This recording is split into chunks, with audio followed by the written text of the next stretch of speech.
Bonjour à tous et à toutes. Bienvenue à ce webinaire pour vous aider à définir la question d'une recherche participative avec le milieu communautaire. Je me présente, Jessica Veillet, je suis agente de concertation intersectorielle pour Société inclusive.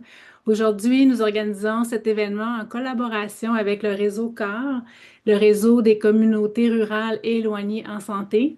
Je serai donc accompagnée de Cynthia Angelodi, qui vous présentera le réseau CAR et va introduire aussi notre chercheur spécialiste invité aujourd'hui qui est Marie-Michelle Laure. Merci à vous deux. Également, mes collègues José Poulain et Nathalie Gordon sont présentes avec nous pour répondre à vos questions dans le fil de conversation tout au long de la rencontre. Sachez que le PowerPoint et le vidéo de la rencontre seront disponibles sur notre site web quelques semaines après l'événement. Je vous présente maintenant le déroulement de la rencontre qui va comme suit. Donc, une brève introduction des activités de société inclusive, une introduction donc du réseau CAR et de Marie-Michelle Laure. On aura un minimum de 45 minutes de la présentation de Marie-Michelle. J'en profite pour dire maintenant que vous allez pouvoir intervenir au fur et à mesure pour poser des questions, soit dans le chat ou dans le micro ou au micro. On prévoit une vingtaine de minutes pour une période d'échange vers la fin, puis une courte synthèse de quoi retenir au terme de cette discussion-là. Et on va vous présenter les prochains événements de Société inclusive qui s'en vient pour cette année. Voilà.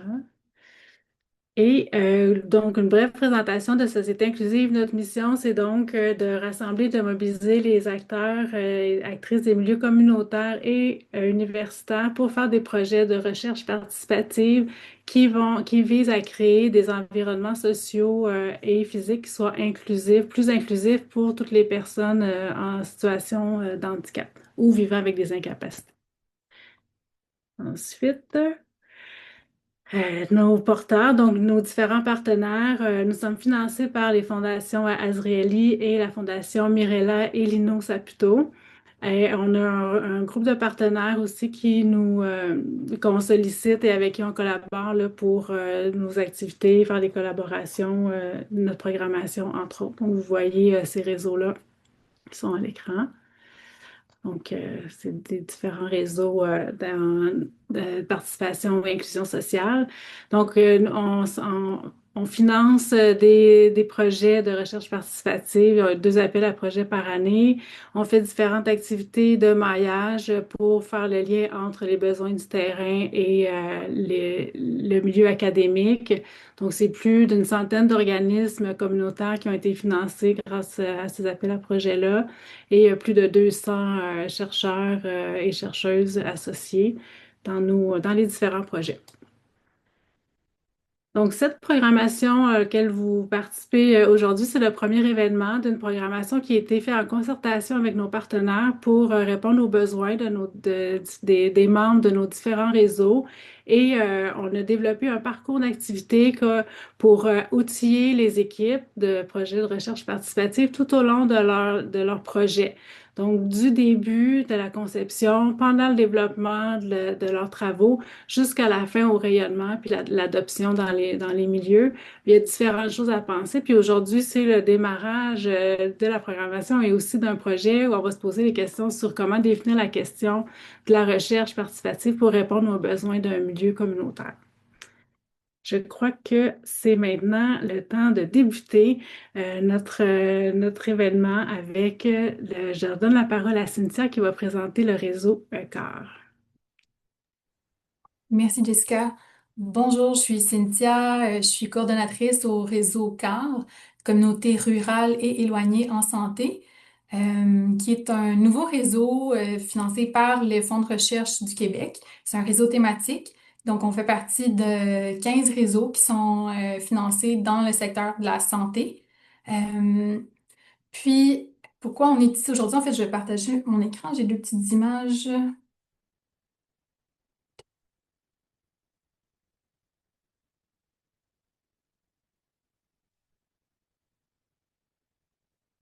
Je vais valider que vous voyez mon écran.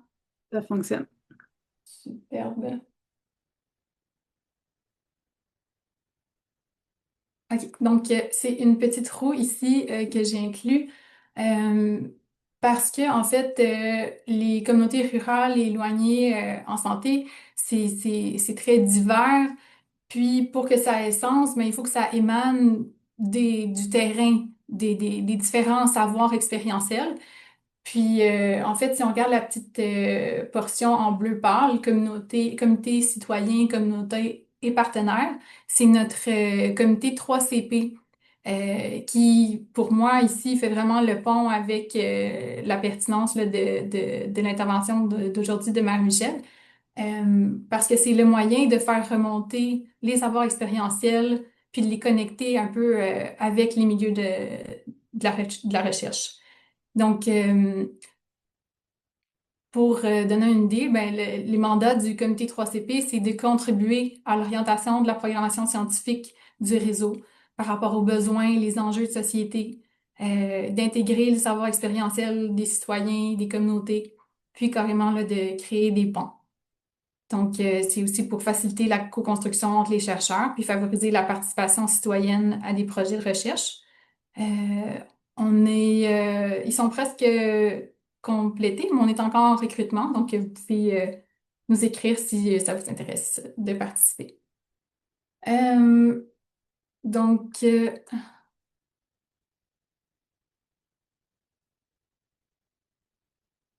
voilà.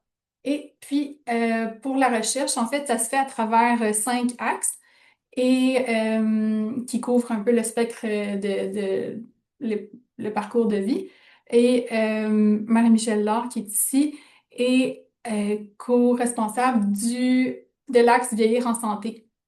Donc, Marie-Michel, elle est professeure et directrice du comité de programme des cycles supérieurs au département d'ergothérapie à l'UQTR. Elle est chercheuse régulière au CRIGES et au CRIS. Elle est responsable milieu de vie et intervention sociale au RQRV, co-directrice au Living Lab éclairage. Et puis, je lui cède la parole. Bon, merci beaucoup, Cynthia. Est-ce que vous m'entendez bien? Thumbs up, mettons. Oui, super. OK. Merci beaucoup. Ça fait tout le temps bizarre quand quelqu'un d'autre dit un peu notre parcours. Qu'est-ce qu'on fait? Bon, super. Bon résumé. Donc voilà, moi c'est Marie-Michel. Peut-être juste avant de commencer à projeter mon PowerPoint, je rencontrais un peu l'équipe avant de commencer ce webinaire, puis je leur disais, ah, est-ce que tout le long de notre carrière dans la vie, on a un sentiment d'imposteur quand on fait des présentations? Puis là, de me faire répondre probablement que oui. Bon, OK, parfait. Je vous le mentionne tout de suite. J'ai entendu, je pense que c'est Jessica tantôt qui disait, bon, notre experte est avec nous pour venir nous parler de comment faire une question de recherche avec les milieux communautaires. J'aurais envie de dire que je pense qu'on m'a interpellée parce que notamment, je pense que je suis une experte de savoir expérientiel comme chercheur de cette question-là. J'aime beaucoup faire des projets en partenariat. En fait, tous mes projets sont des recherches actions participatives et tout ça, notamment avec le milieu communautaire, mais je suis beaucoup dans l'intersectorialité. Et donc, je viens vous présenter, je dirais, davantage ce point de vue de quelqu'un qui en fait. Et les questions que je me suis posées au courant de mon parcours de projet de recherche partenariale. Euh, je suis allée aussi trianguler avec les bonnes pratiques et quelques outils clés. Je vais vous présenter tout de suite quand je vais vous montrer les objectifs de la présentation. Mais bref, je voulais juste replacer un peu les choses. Là. Je ne suis pas une experte de cette thématique-là en termes de chercheur. C'est pas ma thématique de recherche. Mais je suis plutôt engagée dans ce type de projet, puis j'aime bien en parler puis y réfléchir. Vous allez voir, comme on l'a mentionné aussi tantôt, on disait que ça allait être une présentation. Vous allez pouvoir poser vos questions au fur et à mesure, effectivement. Mais donc, n'hésitez pas. Soit dans le chat, je pense que Cynthia va m'aider là, à être attentive au chat. Mais aussi, je vous dirais que je vais vous interpeller au fur et à mesure. J'aimerais que ça soit un espace de discussion, un espace de réflexion ensemble. Donc, ça se peut que je vous interpelle à certains moments de la présentation spécifiquement, mais vous, n'hésitez jamais à parler en cours de présentation. Je vois des gens dans la salle, notamment que je connais. Merci tout le monde d'être là. Je ne connais pas tout le monde, ça va me permettre de vous connaître mieux. Donc, je vais partager ma présentation. Vous me direz si vous la voyez bien. Ça marche, super.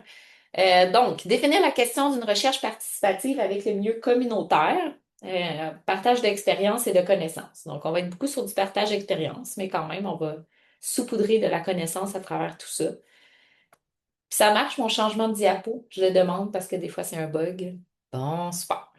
Donc, je m'amuse presque toujours quand je fais soit des cours ou quand je donne des conférences à trouver un peu des analogies de ce dont je m'en vais parler, parce qu'après, ça m'aide à mettre mon propos plus clair, on dirait. Puis là, j'ai décidé ici d'être dans l'analogie. On dirait que ça fait comme peur, hein. En tout cas, c'est comme voulu. D'être dans l'analogie d'explorateur d'une caverne. En fait, c'est comme si je vous amène avec moi aujourd'hui à explorer une caverne, qui est la caverne de la recherche participative, en collaboration, qui est des fois, bon, une caverne super lumineuse où est-ce qu'on s'y retrouve presque immédiatement, et d'autres fois où c'est plus sinueux et tout ça, puis qu'on recherche un petit peu avec notre lampe de poche sur comment s'y retrouver dans ce processus-là, et ça depuis le début du processus. Donc, j'ai voulu symboliser ça par cette image et aussi vous montrer que je vous amène aussi aujourd'hui, vous êtes comme des personnages un peu de cette aventure de la recherche participative. Donc, j'ai mis ici un duo. Le duo du milieu de la recherche avec le milieu communautaire, puis voir ensemble comment on fait. Puis là, c'est voulu, c'est le milieu communautaire qui tient la lampe de poche, on en reparlera tantôt. Comment on fait pour s'y retrouver dans cette quête qui est de faire une bonne recherche participative et une recherche participative plaisante, parce que je crois beaucoup au plaisir au travail dans la vie. Donc, voilà. Les objectifs de ce webinaire, on va rappeler quelques bases des processus collaboratifs et participatifs, notamment en recherche. On va présenter des repères pour bien formuler une question de recherche participative avec les acteurs communautaires. Bon, le bien formulé, toutes les phrases prescriptives comme ça, c'est pas mes préférés, là. Comment on fait pour s'en sortir, en fait, finalement, pour formuler ça, cette question de recherche-là? Et finalement, pour partager certains outils et guides utiles aussi que j'ai trouvés au fil de mes démarches à moi-même. Mais si jamais on peut être aujourd'hui une espèce de source collective aussi d'entraide sur cette question-là, puis que vous-même, vous avez trouvé des choses qui vous guident dans votre travail ou dans vos réflexions, je pense qu'on pourra là, avoir un moment à la fin de la présentation pour se les partager ou ouais, créer un petit peu cette connaissance-là collective. Donc, ça va pour ça. Oui. Démarrons sur la recherche participative. La recherche participative, en fait, c'est basé sur certaines valeurs et principes de base. Là, j'en ai mis quelques-uns ici qui, pour moi, m'interpellent beaucoup là, quand je fais de la recherche participative. La première, c'est la reconnaissance et la valorisation des savoirs multiples. Je pense que ça, on entend de plus en plus parler dans les différents secteurs d'activité, tout ça, tu sais, de reconnaître qu'il y a différents types de savoirs, puis qui sont tous à valeur égale, savoir théorique, savoir d'expérience, savoir clinique, etc. Et donc, que ces savoirs-là doivent en fait être mutualisés pour être capables de créer une compréhension commune d'un phénomène complexe. Ensuite, une autre valeur des recherches participatives, c'est la participation active. Et là, on est surpris de retrouver ce terme-là. En fait, recherche participative, on cherche à ce que tout le monde participe. Puis là, je fais des blagues là-dessus parce que vous allez voir, c'est pas toujours si simple que ça, cette portion-là, justement, euh, de la caverne. Ensuite, c'est des processus qui habituellement sont transparents et réflexifs en mise en commun et une réflexion commune autour d'un enjeu complexe avec des processus qui sont, comme je disais, transparents et collectifs. Et évidemment, en tout cas, ces projets-là veulent avoir une utilité au-delà de puis là, je mets le guillemet, la simple création de connaissances. Les projets de création de connaissances sont super, là, c'est pas, mais on est habituellement en recherche d'une certaine utilité sociale dans ce type de projet. Oh, mon changement de diapo. Et donc, qu'est-ce qui distingue en fait les recherches participatives des autres types de recherches, notamment c'est les intentions du chercheur qui va venir s'impliquer dans ces projets-là. Habituellement, dans les recherches participatives, le chercheur ou les personnes qui cherchent, on essaie de mieux comprendre le terrain. On aimerait en fait idéalement co-construire souvent des compréhensions ou des solutions face à un enjeu complexe avec différents acteurs. Euh, on veut ancrer le projet habituellement dans le réel, c'est-à-dire qu'est-ce qui se passe vraiment, c'est quoi les enjeux réels et donc descendre un petit peu de la tour. Moi, j'ai été formée à l'Université de Montréal. Il y en a peut-être dans la gang ici qui sont de l'Université de Montréal, puis j'adore l'Université de Montréal. J'ai beaucoup de collègues à l'Université de Montréal, mais je fais souvent la blague de, tu sais, l'université en haut de la montagne. C'est-à-dire que, tu sais, cette idée qu'un moment donné, le chercheur a fallu qu'il se dise, ben, je descends de la montagne et je viens à la rencontre des gens. Donc, habituellement, dans la recherche participative, c'est un peu un de nos objectifs. Et renforcer la légitimité et l'appropriation des résultats. Euh, il y a eu beaucoup d'hypothèses au début en recherche participative, en recherche-action, entre autres, pour dire, ben, quand on co-crée nos projets, théoriquement, les partenaires avec qui on crée ces projets-là vont plus rapidement faire des transformations informées par la recherche et tout ça. Est-ce que ça s'est toujours avéré vrai dans l'histoire? Non. Mais idéalement, c'était comme le but là, entre autres des recherches participatives. C'était oui, répondre à un besoin réel, mais aussi que les solutions qui sont trouvées ou bien les informations qui émanent de la recherche soient plus rapidement utilisées sur le terrain. Parce que vous savez probablement, c'est un gros enjeu. L'utilisation de la connaissance puis qu'elle percole bien dans les milieux, c'est un enjeu. Comparativement à d'autres types de recherches qui sont plus ancrées dans la production de connaissances théoriques pures, expérimentées en conditions contrôlées. Tu sais, moi, je fais pas trop de projets avec les gens de mes collègues en vieillissement avec les souris. Là, je suis pas vraiment là. Quoique c'est super pertinent ce qu'ils font. On n'est pas non plus nécessairement dans l'analyse des données à grande échelle, très statistique, etc. Quoique ça peut des fois être un des volets de ce qu'on fait dans la recherche participative. Là, on met juste des petits blocs Lego là, pour se remettre en bouche dans quel type de recherche on se trouve, hein. Et la particularité de la présentation aujourd'hui, quand on a réfléchi au sujet, où j'ai tenté de comprendre le besoin qui émanait de justement des consultations, je pense, avec les partenaires, comme vous avez mentionné tantôt au début, il y avait cette idée de collaborer avec le milieu communautaire. Puis là, moi, comme je vous disais tantôt, je collabore avec plein d'acteurs, plein de types de milieux, milieu municipal, milieu de la santé, milieu privé, etc. Puis là, j'ai comme pris un temps de pause quand j'ai fait ma présentation. Je me suis dit, ah, c'est-tu différent quand je collabore avec le milieu communautaire? Tu sais? Puis là, j'ai essayé de voir qu'est-ce qui caractérise ces acteurs-là du milieu communautaire. Comme vous le savez, quand on parle de type d'acteurs intersectoriels, il n'y a rien de tout noir ou tout blanc, il y a des nuances, comme dans n'importe quoi, hein. Mais quand on regarde ça, en fait, c'est comme si chaque acteur a des missions, bien sûr, ou des valeurs sur lesquelles leurs actions reposent. Puis quand on regarde le milieu communautaire, de manière générale, euh, ils ont quand même des missions qui sont fondées sur de la prestation de services puis de la transformation sociale pour certains.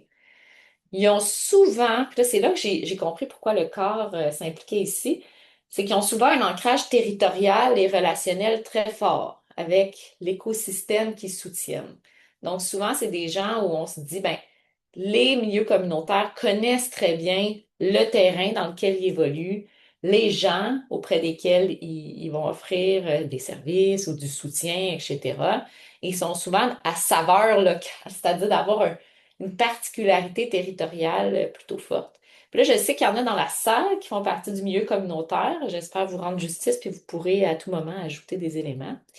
Euh, et ce qu'on entend, puis ce qu'on lit dans la littérature, c'est quand même documenté. C'est des milieux où est-ce que on fait beaucoup avec des fois des moyens qui sont, bon, corrects, mais des fois limités ou plus limités que d'autres secteurs d'activité. Je vous disais, par exemple, des fois, moi, je travaille avec le secteur privé. C'est pas nécessairement les mêmes ressources, ou en tout cas, ne sont pas mis de la même façon au même endroit. Donc, on entend des ressources qui peuvent être limitées et certaines pressions organisationnelles aussi, notamment au niveau de la main-d'œuvre.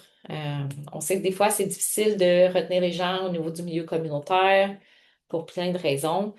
Souvent, c'est des gens qui sont là avec le cœur, mais qu'il y a des fois des conditions de vie font qu'on doit changer.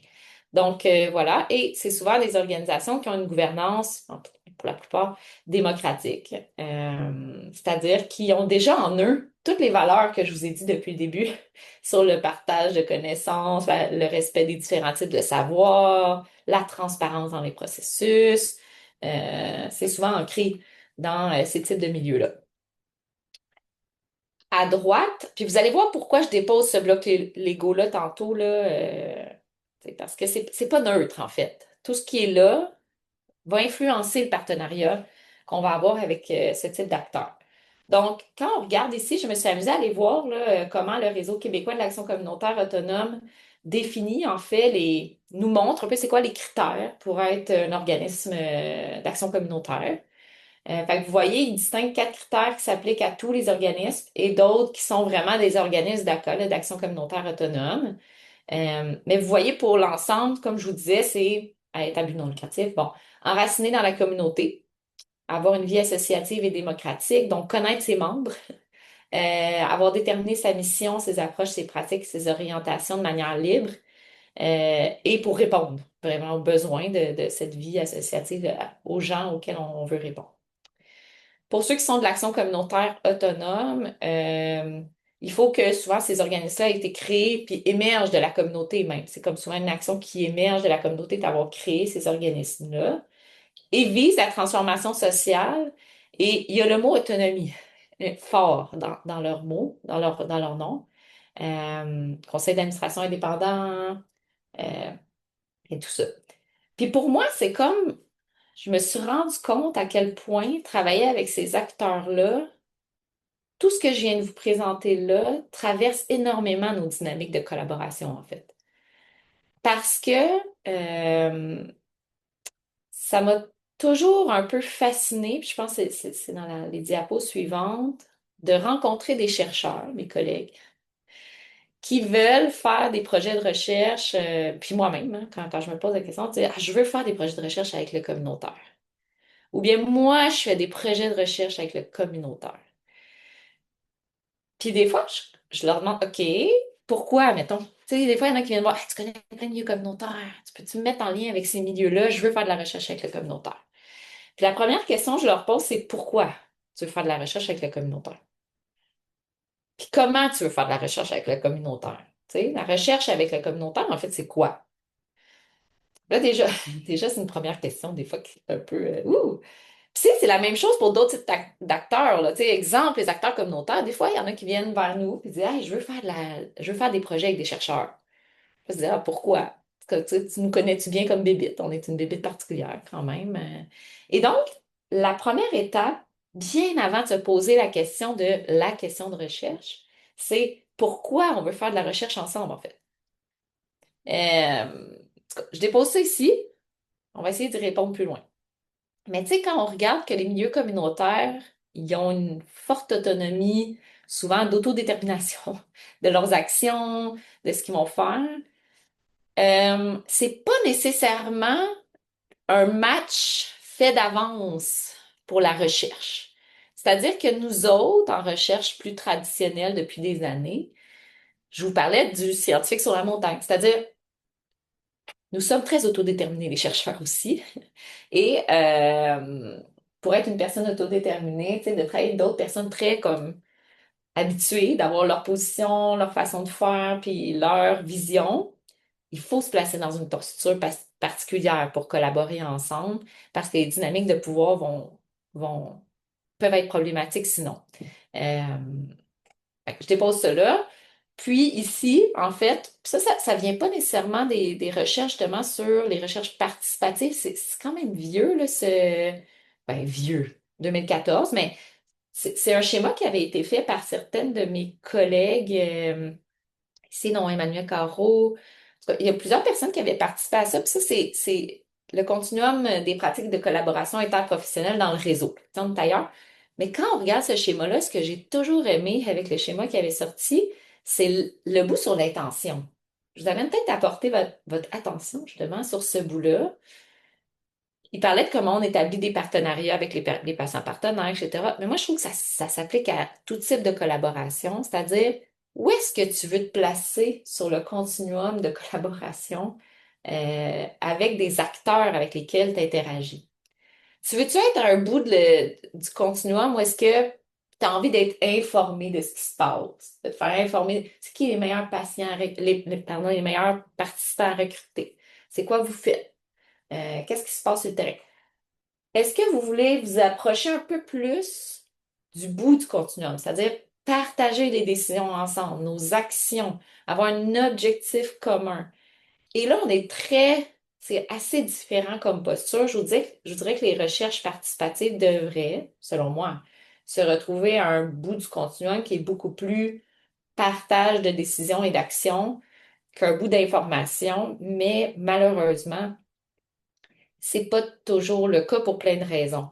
Puis on va essayer de voir comment on peut être dans ce bout-là du continuum, euh, qui est très intéressant.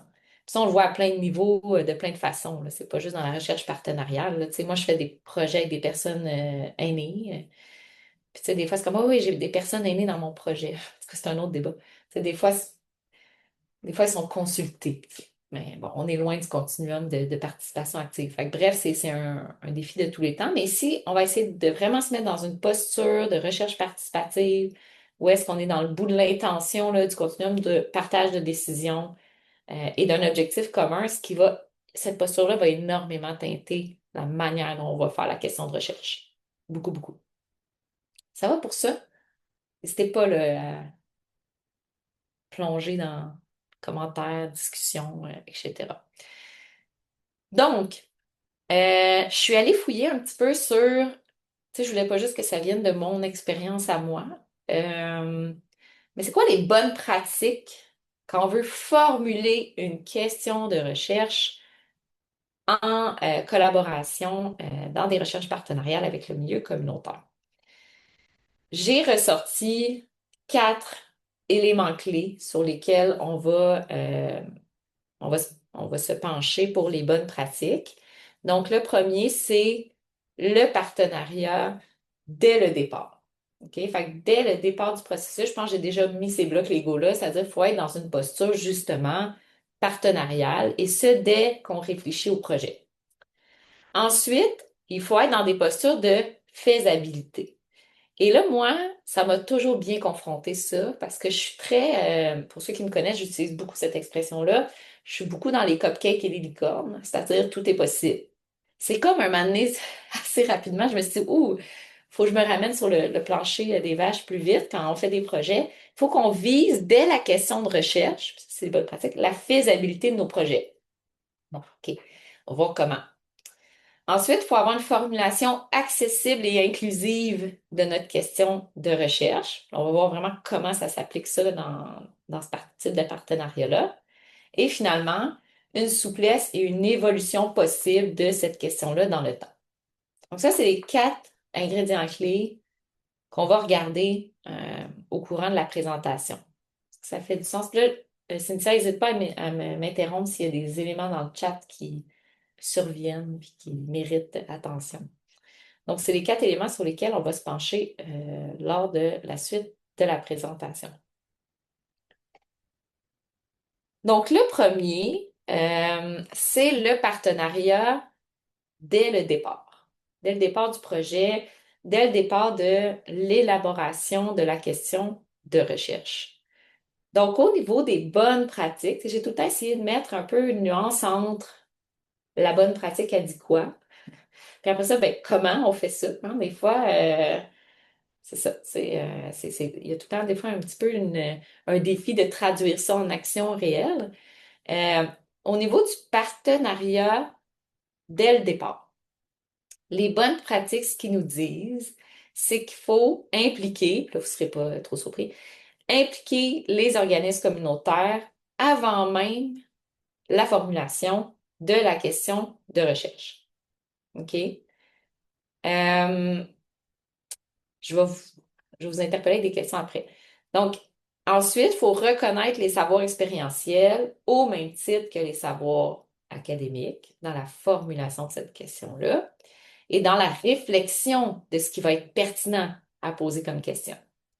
Et clarifier les attentes, les besoins et les contraintes de chaque partenaire dans cette formulation de la question. Donc, comment on fait ça?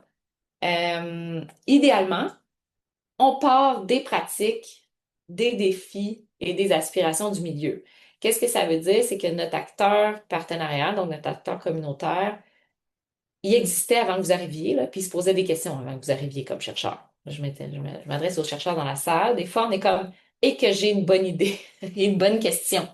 Puis là, on approche notre milieu, c'est comme, ouais, ça fait des années qu'on se la pose, là, tu sais, cette question-là. Donc, partir des pratiques et des défis euh, des milieux communautaires. Vérifier que la question est utile pour l'action. C'est-à-dire, est-ce que votre question, vous êtes encore dans vos bottines de je veux créer de la connaissance pure et simple versus est-ce que je pense que ces connaissances-là, même si on est surtout en création de connaissances, exemple dans certains projets, peuvent mener à une transformation pratique, à une action éventuellement, puis est-ce que ça peut même guider le milieu sur des prises de décision, l'amélioration de services. Des fois, c'est pour que les milieux communautaires puissent faire des plaidoyers, pour plein de raisons, pour augmenter leurs services, avoir plus de financement, etc. Donc, est-ce que ça peut amener une utilité pour une action, ce projet-là?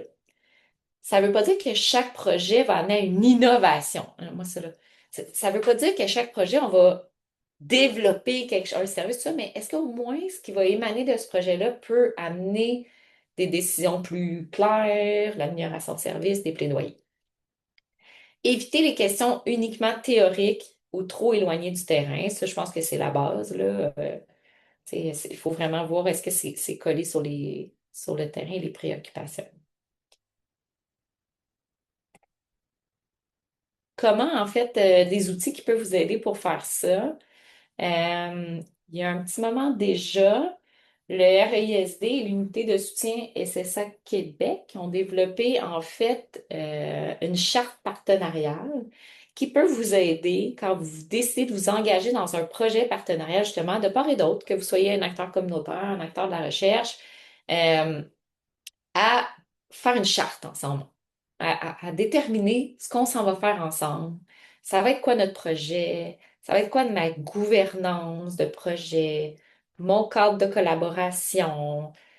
Donc, ils ont créé en fait cette charte-là que vous pouvez aller chercher pour vous inspirer sur quels éléments sur lesquels on devrait s'entendre en amont de notre partenariat de recherche pour que par la suite, ben, notre question soit créée ensemble, notre collaboration soit bénéfique. Donc, c'est disponible sur leur site Internet. Je vous invite à aller le consulter. C'est bien fait, là, c'est super facile à utiliser par la suite. Y en a-t-il dans la salle qui l'ont utilisé déjà dans leur projet? Je sais pas. Une petite main électronique, non? OK, c'est bon. Ah, pourquoi ça a levé mon pouce? L'intelligence artificielle qui a fait ça pour moi. OK. Des fois, ça fait ça. Je ne sais pas si vous avez remarqué, on fait un petit geste, puis là, l'intelligence artificielle décide de faire quelque chose pour nous dans Zoom. Bon. Aussi, je vous inviterais peut-être quand vous réfléchissez à votre question de recherche avec le partenaire, tu sais, ou que vous soyez du côté du partenaire communautaire ou du partenaire de recherche, de vraiment se dire, ben, c'est quoi, en fait, les enjeux sur lesquels ça vaut la peine? Tu sais, quand je vous disais tantôt, pourquoi vous voulez faire, en fait, un projet de recherche avec ces enjeux-là? OK? Qu'est-ce qui vaut la peine de transformer en réflexion de recherche, en réflexion qui vont mener peut-être à l'avancée de connaissances, mais aussi à des actions? Euh, il faut faire attention des fois entre ce qu'on aimerait, c'est pour ça que j'aimais beaucoup dans ce schéma-là, l'innovation émotionnelle. Tu sais, ce qu'on aimerait qui change, puis on aimerait tout transformer des fois, puis que tout s'améliore. Mais en fait, d'essayer de voir comment on peut amener un projet qui amène tant vers l'innovation, peut-être de pratique, mais qui est faisable, puis qui va se circonscrire dans un projet de recherche aussi. Ce n'est pas toutes les questions qu'on se pose comme milieu communautaire qui peut faire l'objet d'un projet de recherche. C'est pas toutes les questions qu'on se pose comme chercheurs qui peuvent se faire avec le milieu communautaire de manière logique et agréable. Donc, il faut vraiment se poser en premier ces questions-là de dire, en fait, qu'est-ce que je m'en vais faire, puis pourquoi on veut collaborer ensemble. Donc, quand on regarde le partenariat dès le départ pour faire vivre ces bonnes pratiques-là, euh, tu sais, quand on regarde du côté du chercheur, ça c'est la fille à gauche, ben, c'est de prendre le temps de créer des liens avec les partenaires communautaires avec lesquels on voudrait travailler pour la recherche. Peut-être que ces partenaires-là, je vais pas faire le projet demain matin. Ça se peut aussi. Prendre le temps de cultiver ma relation avec les partenaires communautaires de mon écosystème de recherche, puis prendre le temps de voir, de bien comprendre, c'est quoi la mission de cet organisme-là?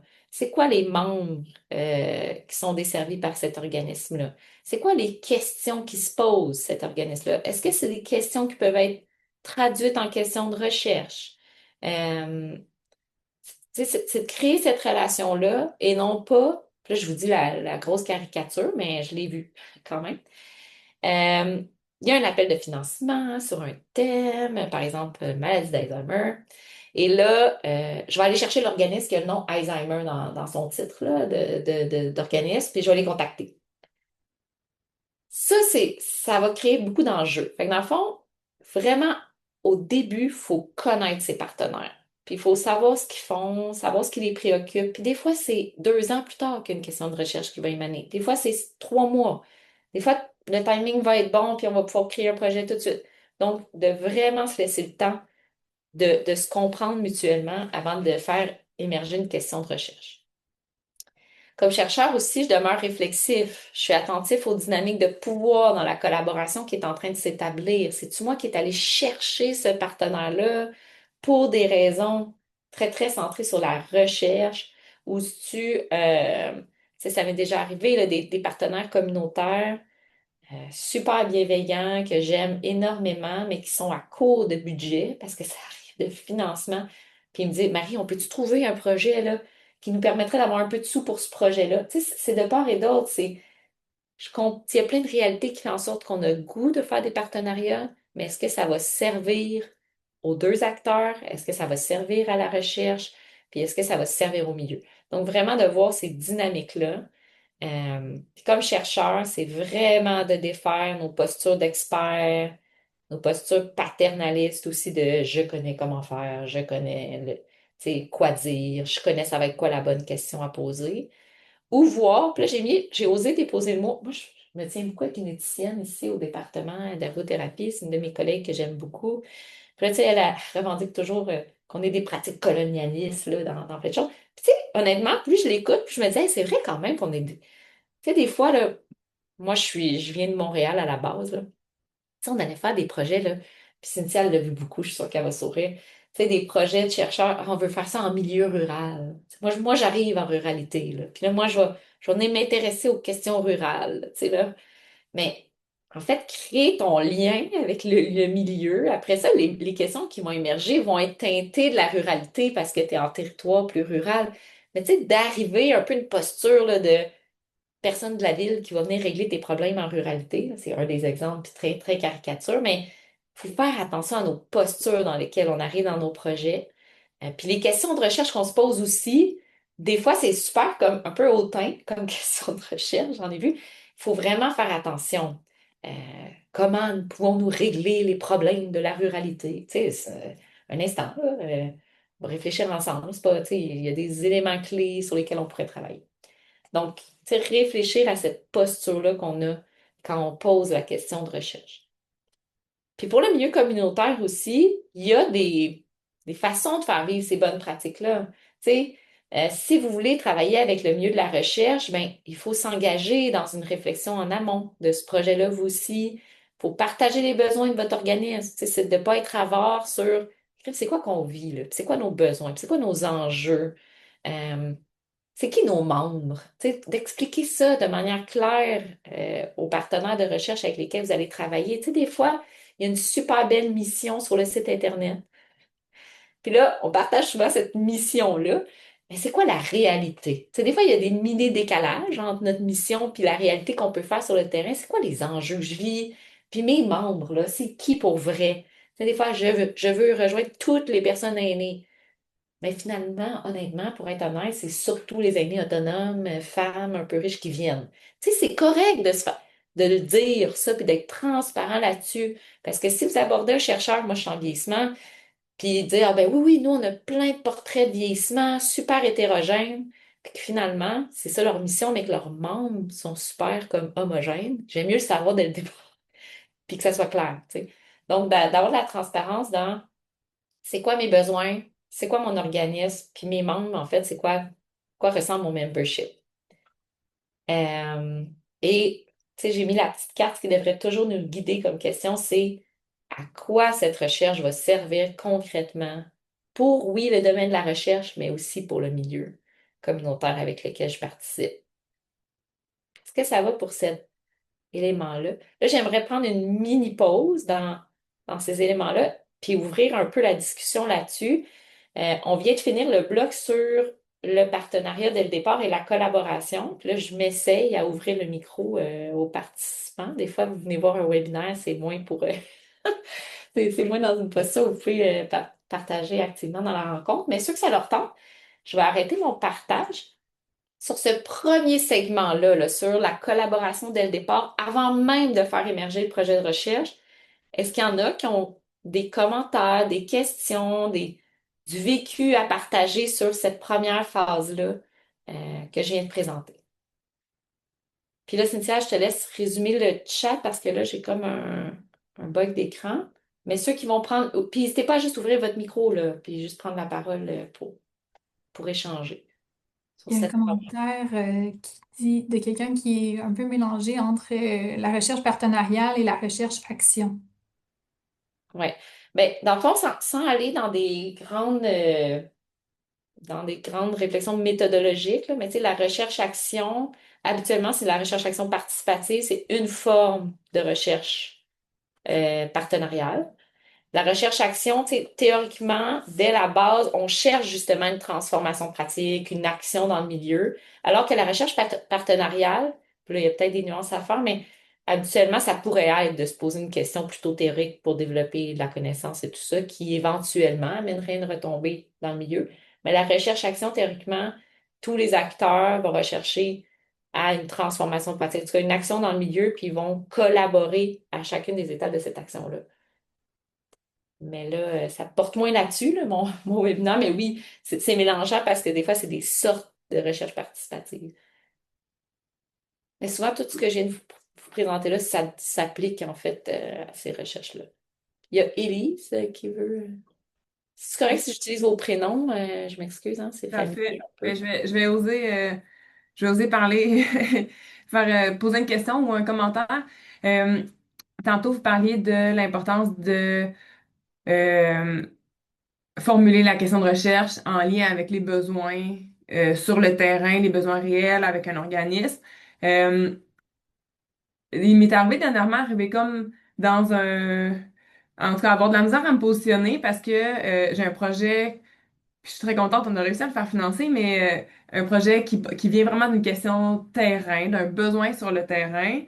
Puis c'est comme ça qu'on a développé la demande de subvention quand on a écrit. Puis par après, puis là, c'est pour ça que je dis que je suis contente qu'il soit financé. Quand je la relis, je trouve que ma question est très, très axée sur les besoins du terrain. Puis on n'est pas allé, on a comme oublié la partie d'aller faire une recension des écrits, puis d'aller chercher une pertinence scientifique à ce projet-là aussi. Puis c'est ça, ça a été financé par un regroupement de recherche, puis peut-être qu'ils ont justement vu la valeur ajoutée de la collaboration de recherche qu'on allait faire avec l'organisme. Mais après ça, on essayait d'écrire, par exemple, des demandes de bourse pour les étudiants, puis je me disais, oh, on dirait qu'il nous a manqué un pas de recul pour essayer de mettre, de camper ça dans un besoin de la littérature scientifique aussi, en plus d'un besoin du terrain. Puis ça m'est déjà arrivé aussi l'inverse, qu'on est trop allé dans la littérature et dans les besoins scientifiques, puis que là, on positionne un projet en partenariat, puis que finalement, on se fait dire dans les évaluations, ah, ben, vous n'avez pas assez considéré les besoins du terrain, vous êtes allé trop dans la littérature. Fait que je trouve que ça peut être difficile de se positionner pour un projet qui est vraiment nécessaire sur le terrain, puis de s'assurer que ça concorde avec un besoin scientifique qui va faire augmenter les connaissances pour la communauté en général et non pas juste spécifiquement lié aux enjeux de l'organisme en question. Ouais, c'est vraiment un bon commentaire. Ben, tous vos commentaires vont être bons, là, c'est pas ça. Merci, Elise, pour ce partage-là, là. Effectivement, la balance, l'équilibre est compliqué, des fois, à trouver. Puis des fois, c'est des questions de timing même. Tu sais, il y a une fois, comme là, cet appel-là était peut-être, de financement était peut-être assez ouvert, comme financer un projet très, très, très action, justement, tu sais, très sur le terrain. D'autres vont te demander, tu sais, des grandes avancées de connaissances. Mais effectivement, nos évaluateurs, puis là, je parle pour les gens en recherche, ça démystifie pour ceux qui ont moins fait des projets avec des chercheurs. Tu sais, nous autres, des fois, des évaluations de demande de subventions, de recherche partenariale nous disent justement, est où ton avancée de connaissances? Tu sais, tu peux pas te limiter, en guillemets, mais à aider un milieu. Tu sais, le financement qui vient des organismes subventionnaires de recherche ne sont pas un financement à la mission d'organisme. Tu sais, c'est des petites poches différentes. Fait qu'il faut quand même, oui, des fois, ça nous aide à créer le projet puis le service, tout ça, mais il faut qu'il y ait une plus-value sur le plan scientifique. Après ça, qu'est-ce qui est valable sur le plan scientifique? Plein d'affaires, là. C'est pas juste de l'avancée de théorie ou de modèles puis de connaissances, mais il faut avoir cette préoccupation-là quand même comme chercheur, effectivement. C'est des pièges dans lesquels on peut tomber. Parce qu'il faut que ça soit gagnant-gagnant pour les deux bords, hein. Ça. Autre question, commentaire sur cette petite portion-là de la présentation? Il y a deux commentaires dans le chat, Oui. deux questions. Quelqu'un qui demande s'il y a une place pour cette forme de recherche pour les chercheurs qui sont autonomes et qui ne sont pas associés à des universités. C'est une bonne question. Après ça, ben là, la réponse, j'ai pas toutes les réponses de cette question-là, là, mais moi, en tout cas, comme ça, s'il y en a d'autres qui veulent répondre, ils peuvent m'aider. Mais à brûle pour point, comme ça, j'aurais envie de dire, il y a une place pour tout le monde, se poser des questions de recherche. Puis si vous avez des compétences de recherche, je pense que ça peut être super bénéfique pour les organismes, des fois à certains niveaux. Il faut être transparent. C'est pas tous les types de chercheurs qui peuvent aller chercher les mêmes types de financement. Fait que, tu sais, si dès le départ, vous vous dites, est-ce que je fais ça comme chercheur pour t'aider à avancer des connaissances ou un processus de recherche, mais que c'est pas nécessairement pour aller chercher des subventions de recherche parce que moi, je peux pas cocher cette case-là de gérer des fonds des grands organismes subventionnaires. Ben oui, tu peux, puis que c'est correct. Ben oui, collaborer ensemble, tu sais, on le voit de plus en plus, là, des chercheurs en résidence à des endroits, par exemple, chercheurs en résidence dans les municipalités, tout ça, ils n'ont pas nécessairement accès à tous les mêmes financements, mais si c'est pas la question de l'argent qui est limitatif dans votre processus collaboratif, ben oui, mais fait que je sais pas si c'est pas qu'ils peuvent pas collaborer, c'est juste qu'ils n'auront pas les mêmes leviers de collaboration, j'aurais envie de dire. Peut-être aussi qu'il y a de l'accès à des subventions que moi je connais pas, là. Mais ouais, c'est ça. Je vois dans le chat quelqu'un qui vient dire juste, exact, c'est limitatif. Exactement, c'est limitatif sur le plan financier. Exact. Mais tu sais, j'ai déjà vu des organismes, puis je termine là-dessus juste avant de revenir à mon PowerPoint. Tu sais, j'ai déjà vu un organisme avec lequel tu sais, que je connaissais très bien, puis qui me disait, moi, Marie, qu'on a cherché une subvention de recherche, c'est pas vraiment ça. C'est que j'ai des données exceptionnelles. Y a-t-il un chercheur qui veut m'aider à les analyser? Puis pour le chercheur, il pouvait faire une publication avec ça. C'est super. Plein de données, puis il peut faire une publication. Puis pour le terrain, ben, il dit, ben, je peux enfin prouver les retombées de mon programme. Je les ai toutes les données. Tu sais, j'ai pas besoin de subvention, je les ai. Ben là, match made in heaven, là, tant mieux, puis collaborer ensemble, tu sais. Que ce soit un chercheur privé ou associé à l'université. Je sais pas si ça répond, mais... Donc voilà. Euh, il faut ajuster la portée plutôt que de surcharger le projet. Donc, des fois, on aimerait tout régler, comme je vous disais tantôt. Des fois, c'est mieux de circonscrire un enjeu qui fit à tel moment, puis c'est là-dessus qu'on va se concentrer en disant que cette question-là est posée dans l'univers plus large des questions qu'on pourrait se poser sur ce phénomène-là, puis on se circonscrit à ça. Euh, puis là, c'est là, viser une question de recherche. Puis là, ça, les chercheurs gagnent. Ceux qui sont dans la salle qui sont chercheurs, on n'est pas très bon pour faire ça, je pense, bien humblement. Viser une question de recherche en anticipant dès le départ les ressources qui sont nécessaires pour répondre à cette question-là. Et ça, on est bon pour le faire, pour faire des budgets de recherche. Ah, ça va me prendre 3 étudiants, ça va me prendre un colloque, ça va me prendre des fonds pour un article, puis ça va me prendre des dédommagements de participants. Attends, ça va prendre combien de temps à ton partenaire de participer dans ce projet-là? Toi, ça va te prendre combien de temps en rencontre? Ça va te prendre, tu sais, c'est vraiment là, il faut penser à tous les types de ressources qui vont être nécessaires pour répondre à un projet, en incluant les ressources que le communautaire va venir mettre dans la balance de ce projet-là. Donc, quand on élabore notre question de recherche, puis là, ça, parce qu'on est bien bon pour penser à des projets, mais tenir compte du temps que nous, on a disponible, du temps que notre partenaire communautaire a disponible, des ressources de ce milieu-là, des capacités de participation aux différents niveaux du projet, puis de cibler de bons véhicules de financement aussi, parce qu'il y a des financements de recherche qui ne sont pas faits pour les recherches partenariales. Des financements très classiques, super, là, mais qui sont vraiment, là, tu sais, j'en connais des financements, là, où est-ce que c'est pour payer plein d'étudiants, parce que leur mission, c'est de former la relève étudiante. C'est super. Mais c'est ce véhicule-là qui va être le meilleur, peut-être, des fois, pour répondre à votre recherche partenariale. Tu sais, il y en a plein, puis là, je vous les présente ici en gros, là, tu sais, j'ai demandé à ChatGPT de m'aider à faire un petit survol, pour être honnête, là, mais ils sont peut-être pas toutes là. Il y a de plus en plus d'organismes subventionnaires qui ont des budgets, des enveloppes de projets qui s'y prêtent très bien à la recherche partenariale. Je pense que c'est une recherche qui est de plus en plus valorisée, les recherches intersectorielles. Mais allez voir dans les fonds de recherche qui sont disponibles, lesquels vous permettent de dédommager les milieux partenaires de votre projet. Et ça, là, je pense que comme chercheur, c'est presque un devoir qu'on a de favoriser ces concours-là au détriment de d'autres concours plus stricts à ce niveau-là qui demandent, là, je fais un exemple, mais qui demandent du in-kind de la part de nos milieux, c'est-à-dire de l'implication en nature, mais qui ne permet pas de dédommager ce milieu-là. Tu sais, alors qu'il y en a. Tu sais, moi, les recherches-actions, les fonds de recherche qui sont des recherches-actions participatives, des fonds de recherche d'action concertée. Souvent, il y a un budget qu'on peut donner à notre partenaire. Les CRSH qui sont plus de l'ordre partenarial ou connexion.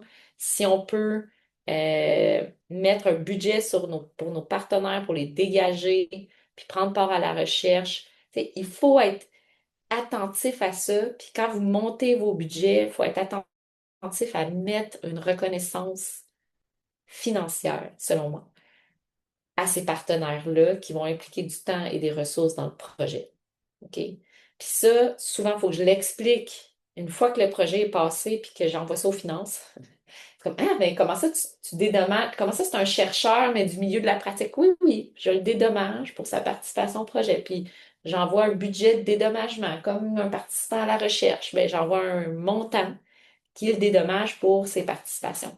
D'ailleurs, les subventions de société inclusive, bravo gang, ont d'ailleurs cette vision-là exactement de fournir un appui financier au milieu de la pratique, au milieu communautaire qui viennent faire les projets avec nous. Si je dis pas n'importe quoi, Nathalie, j'ai vu. Ouais, c'est bon. Donc, c'est ça. Donc, d'aller voir vers ces organismes, ces projets, ces concours-là, des fois, ça va vous aider à créer un lien, pas juste dans on veut bien faire et sauver le monde ensemble, mais comme on reconnaît que ton implication dans le projet, ça demande du temps et une ressource, donc on a un montant qui est alloué pour vous autres pour ça. Donc, pour faire vivre les bonnes pratiques de faisabilité, ben, je prends le temps de bien comprendre les possibilités et les limites du partenariat, puis que ça se reflète dans ma question de recherche. Donc, des fois, c'est mieux de choisir un plus petit projet parce que votre partenaire est submergé puis il n'a pas le temps. Ben, choisissez une question qui est de moins grande envergure, mais au moins, ça va être satisfaisant comme collaboration, plutôt qu'une grande question, puis que là, les personnes se sentent comme dépassées, puis disent, ah, je peux pas te donner assez de temps pour répondre à ça. Vous êtes mieux d'aller vers des plus petites questions. Euh, Puis comme chercheur, ben, on demeure réflexif dans sa démarche, c'est-à-dire que, puis là, ça, c'est peut-être mon plus grand cheval de bataille que je fais avec moi-même aussi, là.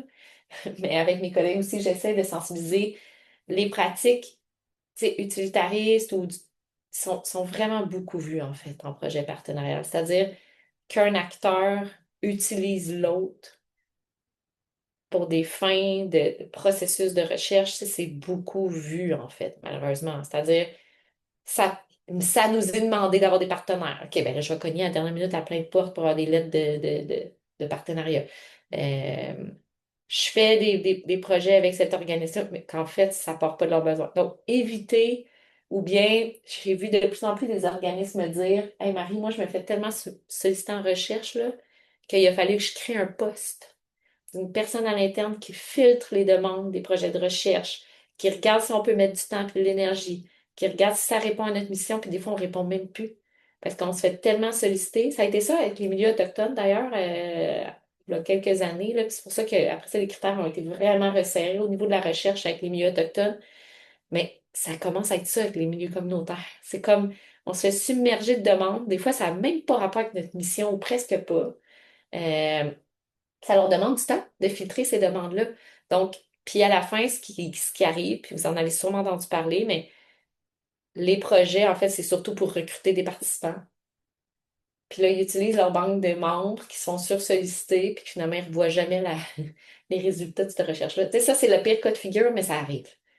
Fait que, tu sais, quand je vous disais au début, pourquoi je veux collaborer avec le milieu communautaire, si votre seule motivation, c'est d'avoir des participants, déjà là, il y a un drapeau rouge. Déjà là, il y a un drapeau rouge.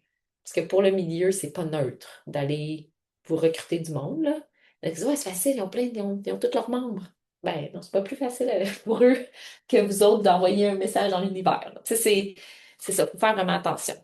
Euh, Puis, pour le milieu communautaire, ce qui est important, c'est que vous décidez de vous engager avec un chercheur ou une équipe, c'est d'être transparent par rapport aux ressources que vous avez de disponibles puis de nommer le fardeau potentiel qu'une telle question peut amener sur tel élément de votre équipe, sur vos ressources, sur dire, ah, mais nous, nos membres, peut-être qu'ils vont pas bien recevoir telle question.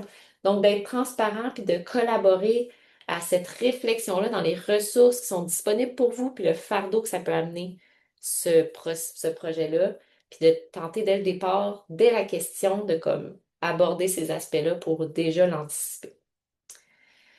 Euh, donc, là, ça revient un peu à ce que tu disais, Élise, là, à ce niveau-là. Est-ce que la question de recherche est réaliste, tant sur le plan scientifique que le plan organisationnel pour nous comme chercheurs puis pour les partenaires?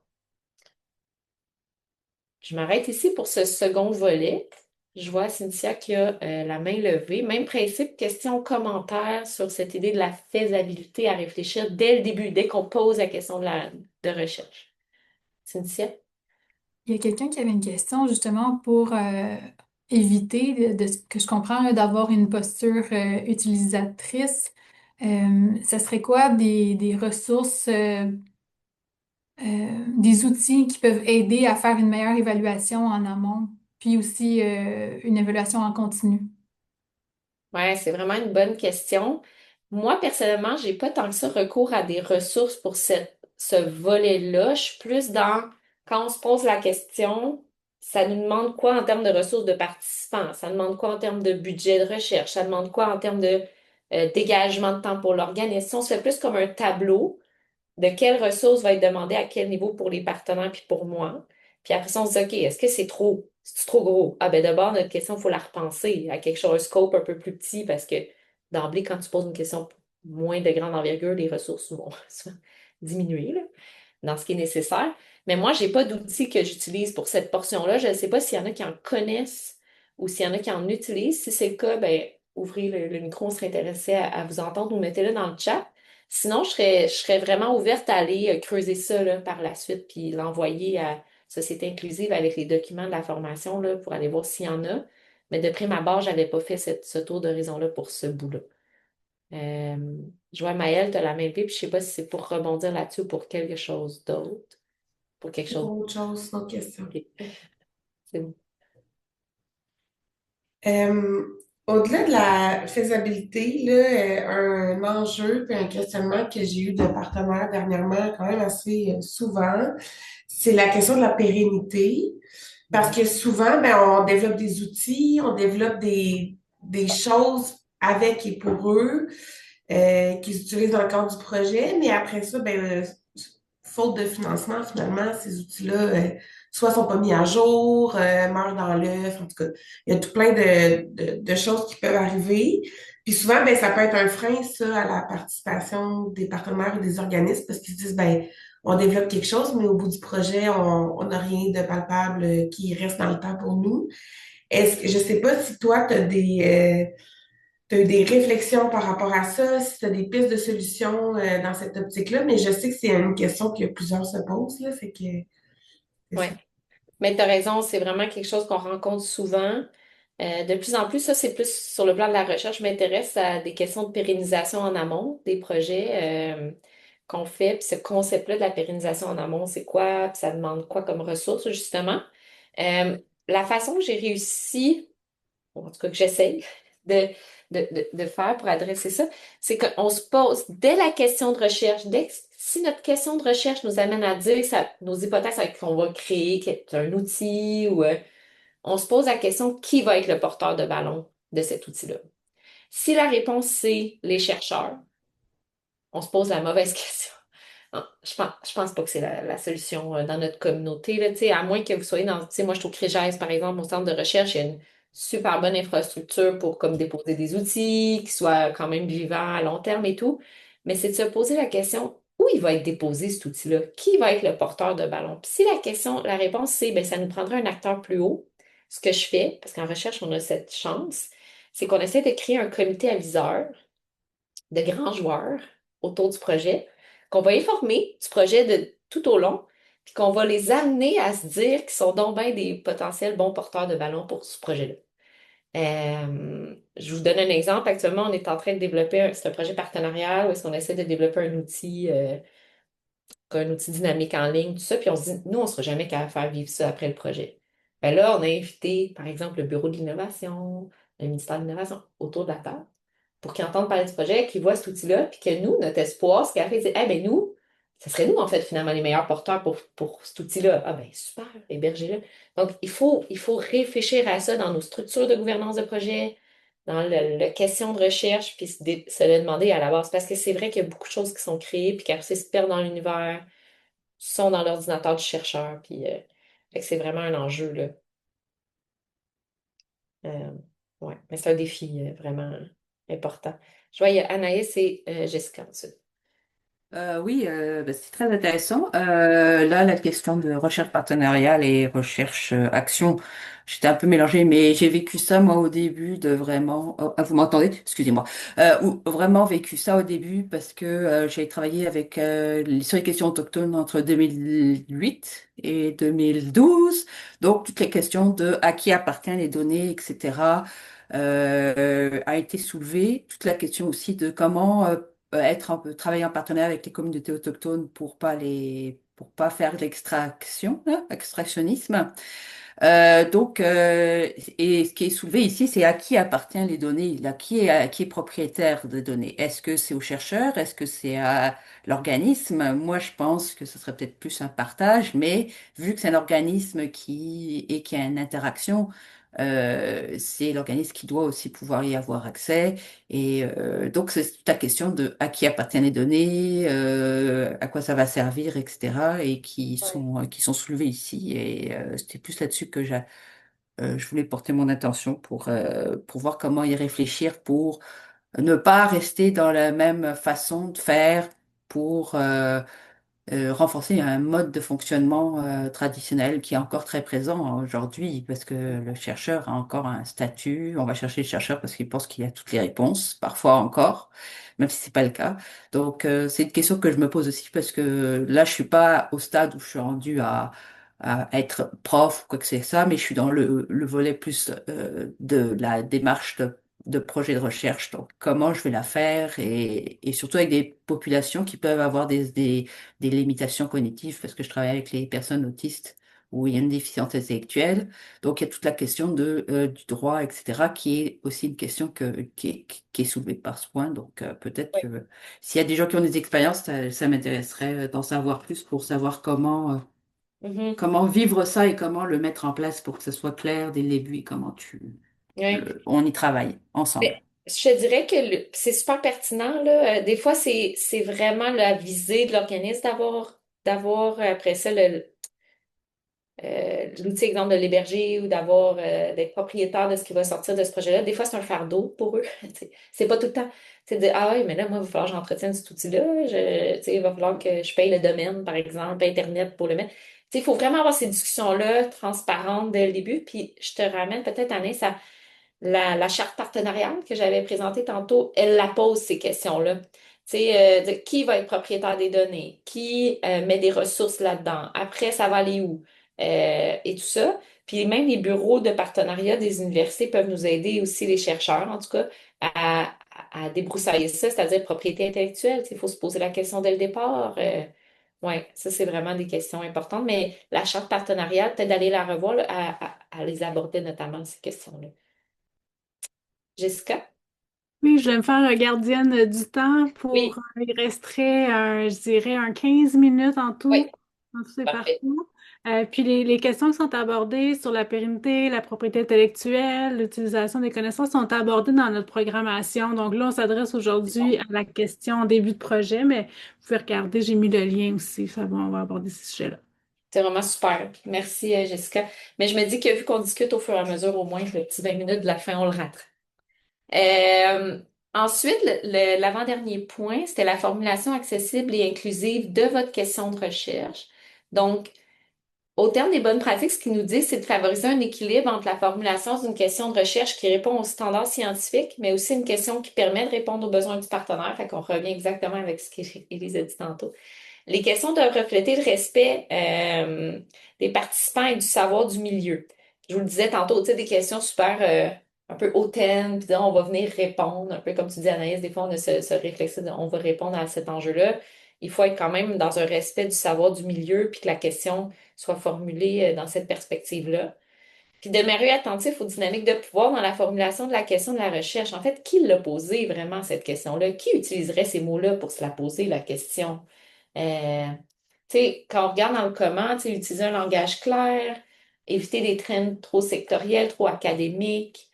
Euh, c'est pas de pas donner la chance d'utiliser ces mots-là, par exemple. Ça, c'est vraiment important là, de dire, ben ça, c'est même trop scientifique, ils seront pas capables. C'est pas ça que je suis en train de dire.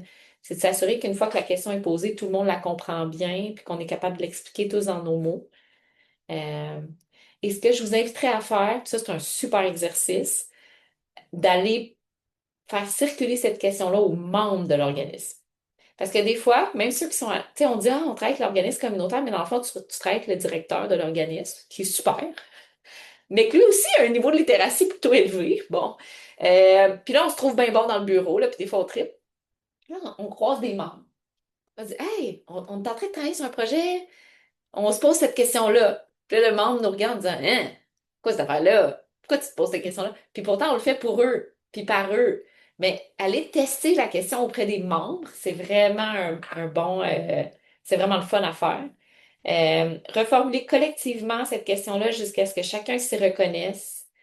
Créer des espaces sécuritaires de remise en question de ce qu'on vient de faire là, tu sais, de dire tout peut être dit, vraiment créer cet espace de discussion-là où est-ce qu'on peut se challenger les uns les autres. Voyons, tu parles ben trop de manière que personne ne te comprend. C'est d'être capable de se dire les choses, puis être attentif à qui parle, qui décide, qui reformule. Et ça, là, c'est vraiment une des phrases qui m'a le plus comme marqué quand je lisais là-dessus, c'est de dire qui est en train de la nommer, la question, qui décide la question qu'on retient à la fin, puis qu'on soumet à l'organisme subventionnaire, puis qui, après que tout le monde a eu la discussion, va la reformuler dans le petit questionnaire de l'organisme subventionnaire, puis va la soumettre.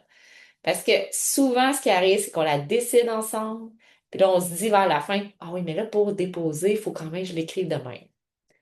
Puis ça, c'est pervers quand même, cette petite étape-là. Un guide ici, j'ai pas le temps de tout le passer, mais je vous invite à aller voir. C'est encore une fois l'unité de soutien SSA Québec qui ont des super outils. Si vous connaissez pas leur site Internet, là, ils ont vraiment des belles choses. J'avais présenté dans mon autre présentation aussi la dernière fois un guide de pratique inclusive en recherche participative ou en partenariat avec des personnes en situation d'exclusion sociale, notamment Anaïs, pour ta question, peut-être que ce serait intéressant d'aller voir ce guide-là. Il nous aide à regarder si notre projet là, a des critères d'inclusion, notamment dans la question de la recherche. Une autre outil qui est un de mes outils chouchous dont je parle souvent, c'est la boussole de la justice épistémique qui a été créée notamment par des membres du CRIS, du Centre de recherche en innovation sociale. Puis, il amène les gens qui sont ensemble dans un partenariat à se poser les questions par rapport à la justice épistémique, c'est-à-dire qui a le pouvoir des mots, le pouvoir de la connaissance. Puis il vous demande justement qui est en train de parler actuellement quand on décide de la question de recherche.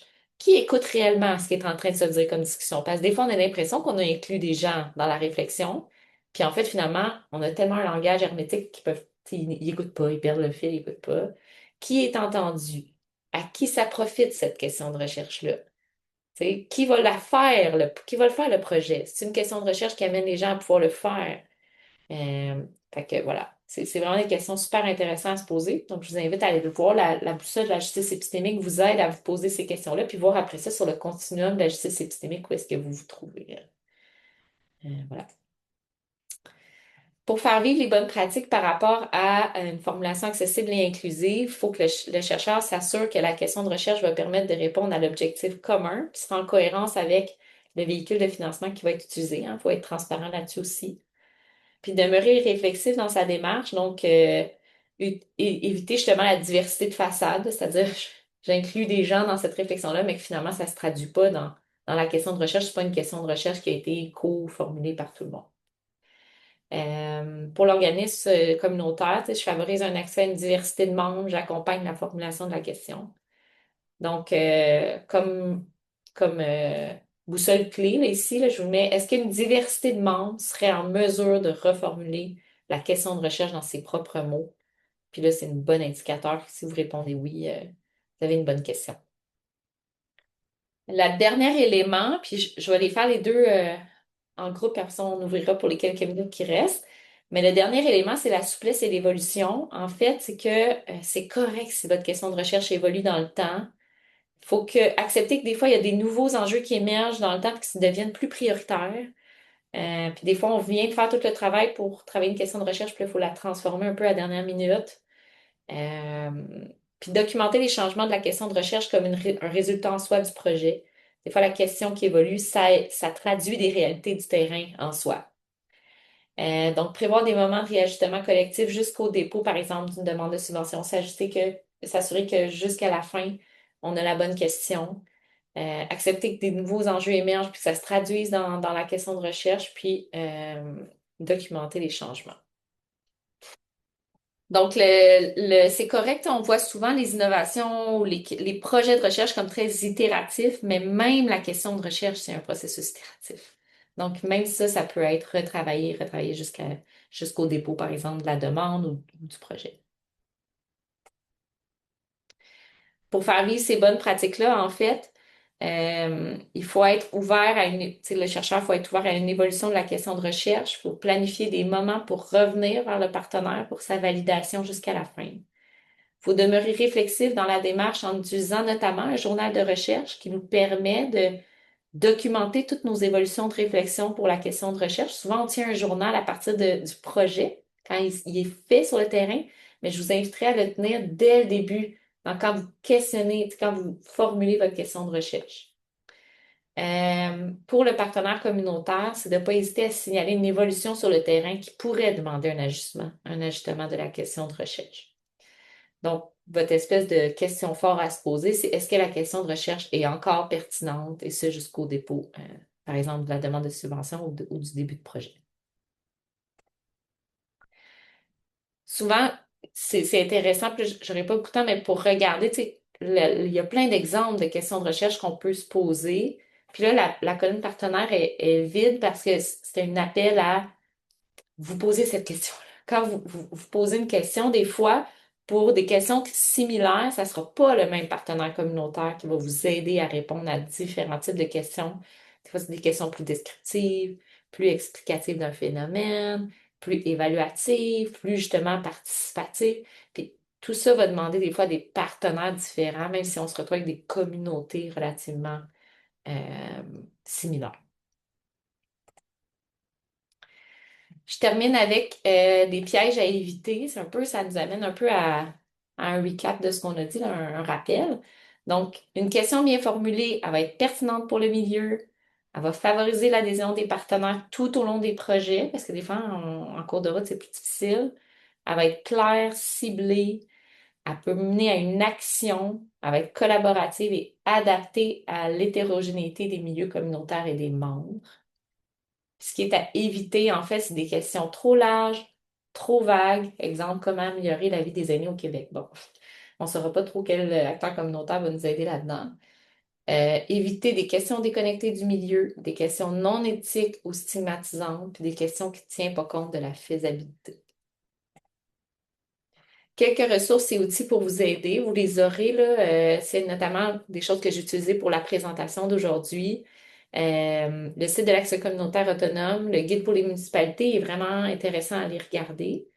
Le pacte, le site web de Engage, la boussole de la justice épistémique que je vous ai mentionné, le Community Research Toolbox, ça c'est en anglais, mais il y a quand même des super belles ressources dedans. Puis, j'ai même pas mis le site de Société inclusive, mais j'imagine que vous allez le consulter puis que vous allez vous passer la publicité.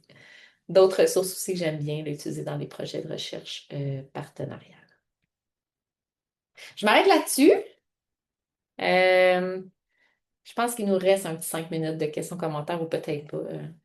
Jessica, je fais OK, un 5 minutes. Questions, commentaires. J'espère que ça vous a aidé et ça a été. Voilà. Ah, puis là, on a un petit sondage d'appréciation qui vient aussi d'apparaître. Je vais mettre un 10 sur 10. Merci.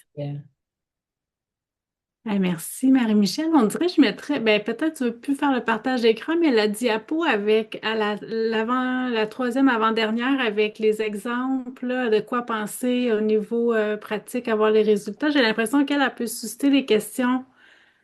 C'est mon intuition ou peut-être le nommer, mais en tout cas, si vous avez des questions dans la salle, on est vraiment partant. Ou des situations que vous avez vécues, ou est-ce que la question était super bien formulée, ça a été facile ou difficile, au contraire. Hmm. C'est celle-là, hein, dont tu parlais, qui est Ouais, je comme un trouve résumé. qu'elle peut amener faciliter les échanges aussi. C'est bon.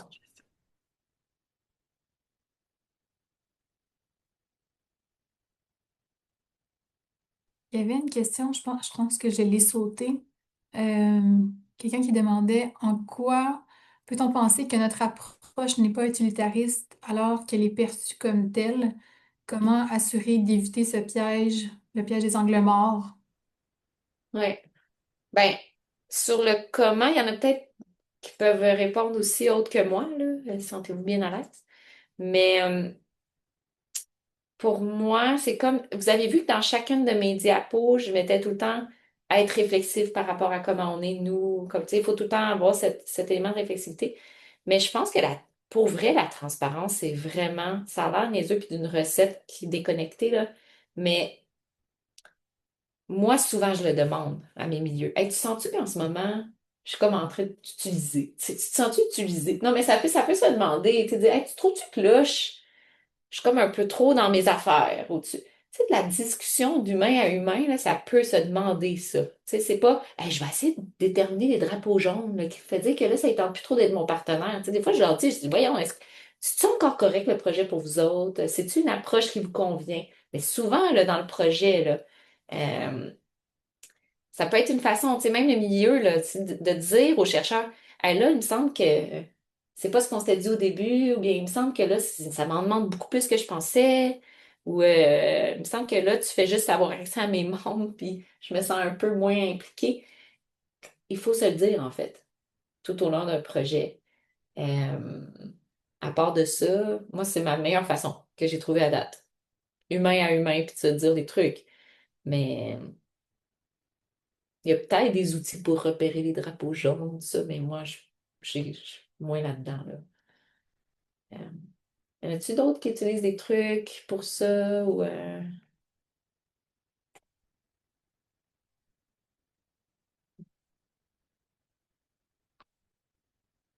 Oui, Loïc, c'est ça. Oui, bonsoir. Merci beaucoup pour tout l'exposé, tous les outils, vraiment très intéressants. Alors moi, je suis à l'Université de Lorraine en France et administrateur au RIPPH. Euh, je, suis- je travaille essentiellement en recherche action participative. Je retrouve plein de choses que je pratique régulièrement. Merci beaucoup d'avoir précisé que la question, elle se construit avec le temps et que parfois il faut beaucoup de temps pour que la question elle prenne du sens pour les acteurs.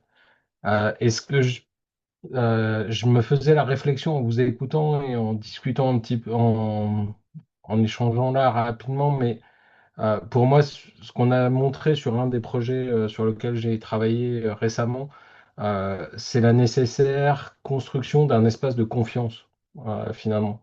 Ça peut sembler évident, ça peut sembler presque bête à dire comme ça, mais en fait, l'espace de confiance, il est juste nécessaire pour pouvoir se dire les choses. Se dire cette transparence, ces besoins d'expliquer qui instrumentalise parce que ça va dans les deux sens hein, dans le projet. Mais à un moment donné, l'espace de confiance, il est absolument nécessaire à construire. Le temps est absolument important. Et le troisième élément qu'on avait identifié dans un projet et qui a été peut-être un peu moins abordé ici, mais c'est la question du langage, la question de l'adaptation des types de langage, des référentiels sémantiques, donc, pouvoir savoir un petit peu d'où on parle et finalement d'identifier qu'on n'a déjà pas tous les mêmes référentiels et que pour pouvoir discuter ensemble et construire des espaces de confiance, il faut réussir à discuter tous ensemble sur une base de langage commun. Mais en tout cas, merci beaucoup, c'était super intéressant. Ah, merci Loïc. C'est tellement important, là, la question de la confiance dans plein d'éléments, mais tu sais, des fois dans des projets partenaires, multipartenariaux souvent, tu sais, j'ai vu Simon, en tout cas, des membres un de mes projets là, qui est là, il va se reconnaître. Tu sais, des fois, là, au début du projet, peu d'acteurs embarquent. Ou en tout cas, il y en a deux, trois que tu connais, puis tu as une confiance, puis tu dis, ah, je te suis là, ok, let's go, on fait ça ensemble, let's go. Puis là, en cours de route, plus le projet est médiatisé puis connu, t'as d'autres acteurs qui lèvent la main et disent, hey, j'aimerais ça, moi aussi participer à votre projet, tout ça.